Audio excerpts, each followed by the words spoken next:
Menjadi pemimpin itu bukan perkara ketika dia mau nandatangani ngucap Bismillahirrahmanirrahim. Bukan itu ya. Bukan hanya itu sayang ya.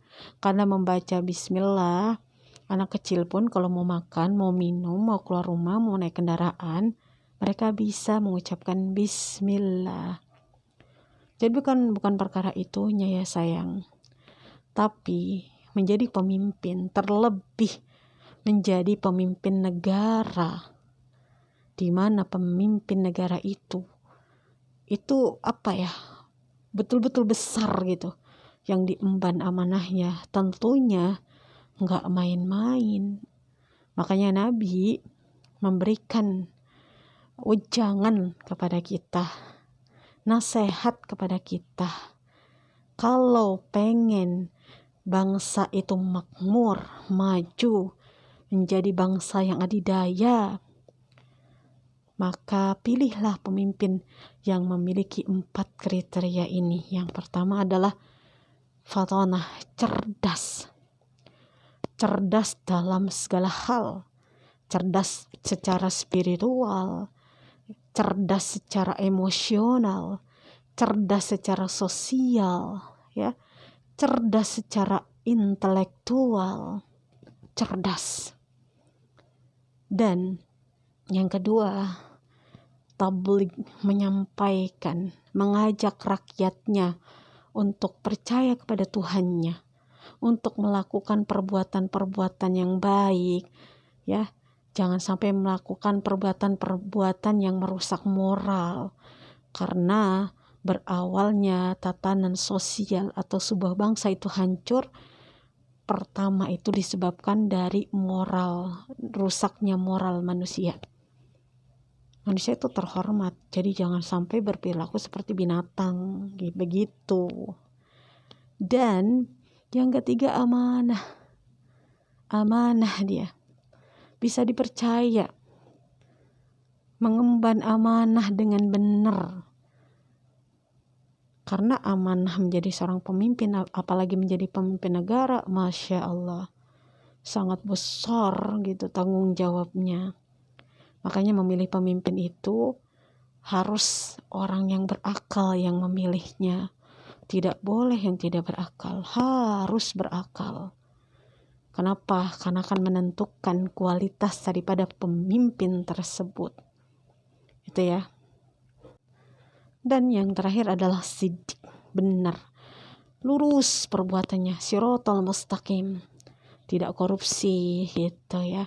Makanya zaman sekarang pemimpin sama zaman dulu sahabat Nabi gitu kan, ya, tabiin, tabiut tabiin gitu kan, pada zaman itulah gitu, zaman dulu gitu, masa lampau, mereka ini orang-orang yang betul-betul takut kepada Tuhannya, mereka malah lebih sukses memimpin sebuah negara.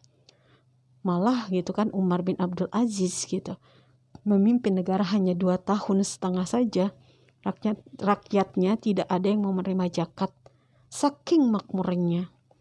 Bahkan beliau menyumbangkan uang pribadinya ke kas negara sebesar 20 miliar. Berbeda banget dengan sekarang ya. Prosesnya juga ada unsur-unsur riswahnya, suap menyuap, padahal kata Nabi, siapa yang melakukan suap dan menerima suap, dua-duanya finnar. Tapi sekarang hal yang lumrah dilakukan dan itu menjadi budaya.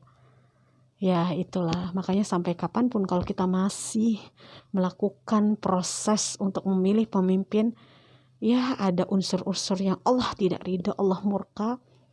Rasanya kalau kita memimpikan pemimpin seperti Umar bin Khattab, Umar bin Abdul Aziz, Abu Bakar As-Siddiq, atau pemimpin-pemimpin terdahulu yang memang betul-betul siratal mustaqim, gak mudah ya. Makanya kita nih sebagai individu muslim, perbaiki diri deh. Belajar agama, terus belajar agama, tapi bukan untuk dunia belajar agamanya, tapi untuk memperbaiki kualitas ibadah kita di hadapan Allah. Nanti juga akan mempengaruhi pola pikir dan perbuatannya. Gak ada istilah orang yang orang yang betul-betul sudah mendalami agama ini dengan benar gitu kan, Nggak ada namanya taklid buta, nggak bisa.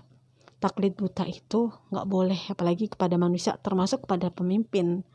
Kita hanya boleh taat kepada manusia kalau mereka mengajak kepada kebaikan dan ketaatan kepada Allah. Kalau mereka mengajak kepada kemaksiatan dan dosa besar, tidak wajib kita taati. Makanya nggak bisa deh kita taklid kepada manusia, enggak. Karena manusia itu ya banyak kemungkinannya melakukan kesalahan dan kelalaian, kecuali kepada Nabi ya Sallallahu Alaihi Wasallam.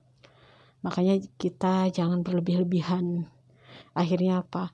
Kalau kita taklid sama manusia, sekalipun itu manusia itu melakukan kesalahan, kita merunduk aja.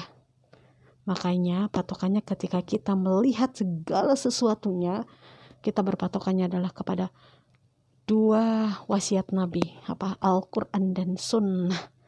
Jangan pernah ditinggalkan kata Nabi, maka kalian tidak akan tersesat selamanya. Semoga bermanfaat.